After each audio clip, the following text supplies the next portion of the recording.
Hi! For the short mini vlog at Kevin's Toys and Library. Playground, syempre playground to. At yung ibibida ko dito, ang mga junakis ko, sobrang sayang pumasok sa entrance. O, diba? Syempre, dahil celebrating 6th birthday, ulitin na. So, naglalaro-laro sila dito. At tinatanong ko si Kuya Kiko na, happy ba siya? And syempre, sinapit niya, opo, diba? Tumatango-tango pa. And then, syempre, sinalpok na nila at sinulit ng ilublob ang kanilang katawan. Yes, sa mga maliliit na bolang attach. Ayan, at sumama sa tito nilang mag-ikot-ikot at sulitin ang buong area ng Kevin's Toys and Library. At syempre, habang nag-iikot ang magtito, ito nilaro ko si Kuya Miles ng bongkay ng pasampas ko ng maliliit na bola at nakikipagsabayan din talaga. At dito, si Kuya tumatakbo papunta sa slide. Syempre, para mag-slide. And syempre, dahil ingitay ng kanyang kapatid, nakasunod din. Mag-i-slide din siya, diba? Nung tumatakbo si Kuya Kiefer, di niya pa napansin si Miles.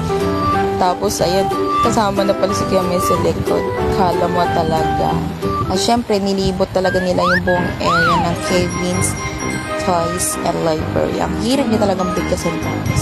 Syempre, itong magtatay din, nag-slide din, diba? And then, talagang sinulit talaga namin to guys kasi nga birthday ni Kuya Kiefer. Inikot-ikot talaga namin. Sinulit namin yung bayad at talaga namang minsan lang to. Siyempre, andyan ka na. Enjoy mo na. Di na nila ako pinansin yan kasi naglalaro na talaga sila. At ang favorite ni Kuya Miles, Excavator by Blippi.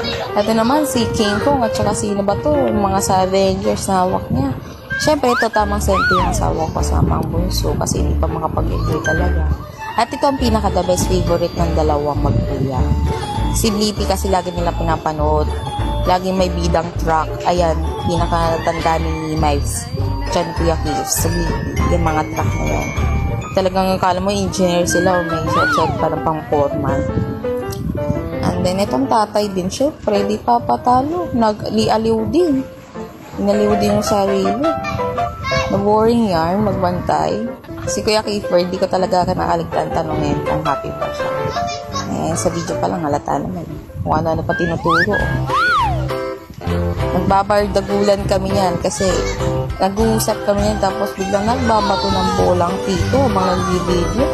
Syempre, yung mga anak ko di papatalo. Si Saboy din. Si Bato. Kahit nababato na sa ilong. Ako naman ang ilong Kuya Kiefer, nababato. Si tatay din, nabato sa ulo. Ang galing. Cover lang talaga si Jace kasi baka mabato din sa head. Ayan. Babardagulan na. Ayan, magtigil, nag-uumapaw sa kulit ang mga to. Pati ang natin. And then, ayan, hindi ko na alam yung sasabihin ko.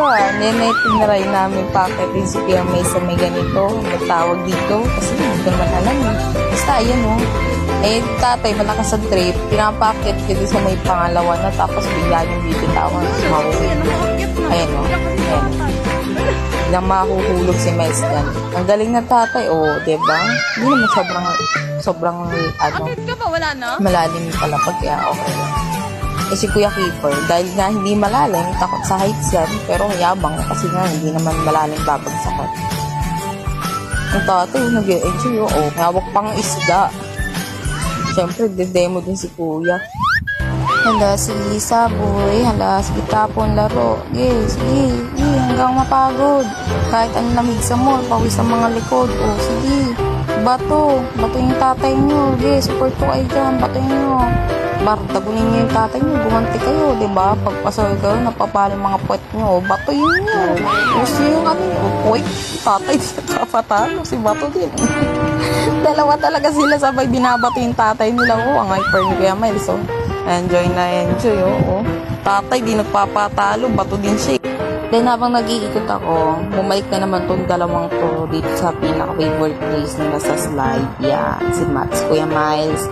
Tapos si Kuya Kiefer, nagpa-slide din talaga. Talagang sinusulit talaga yung slides nila dahil minsan lang mag-slides. Yeah, enjoy na to, diba? Okay, kawadyan. Sa sobrang sarap mag-slide. Pati mag-ama ko, nag-slide din. Si Bunso, natatakot sa mga maliliit na balls kasi alam niyo na kung bakit dahil nga iba-ibang kulay. And then dito sa area to, nakabantay yung asawa ko dahil medyo delikado siya. Kasi nga, anytime pwedeng bumagsak yung bata pag umakit-akyat dyan sa may palapag na yan. Ikot-ikot niya na naakyat. Para siyang hagdanan style pero ibang style. Hagdanan style pero ibang style. Kaya nakaalala yung mister ko kasi maliit pa si Miles. Anytime pwede talaga siyang mahulog dahil medyo mataas na din siya. Sa second floor sila umakyat din sa may isa pang slide. Maliit pa si Kuya Miles, talagang pwede siyang mahulog anytime. And then dito sa second floor, ito yung second slide na sinasabi ko. Ay, simple lang siya sa second floor. Diba? Kaya mag-slide na si Kuya Miles and Kuya Kiefer, nakabang kanilang papa. And then itong sumunod na mag-slide, naalalayan ni partner kasi kaibigan na to ni Kuya Kives. Ayan o, diba? Si Kuya Kives hindi naman mahirap pakisamahan. Mapang-asar lang talaga at makulit. Siyempre. And then ito na si Kuya Miles, sige-slide ulit ng kanyang papa dahil talagang natutuwa sa slide tong mag-amang to. Lalo ng tatay, tuwang-tuwa sa slide, ewan ko ba. And then, siyempre, hindi mawawala ang bida-bida. Papalit na nga kay Jollibee yun. Babay na si dalawang pogi ko, si Guacho. Babay na sa Mili Vlog. Thank you guys sa panonood. Alam ko naman wala kayong pakig. Share ko lang.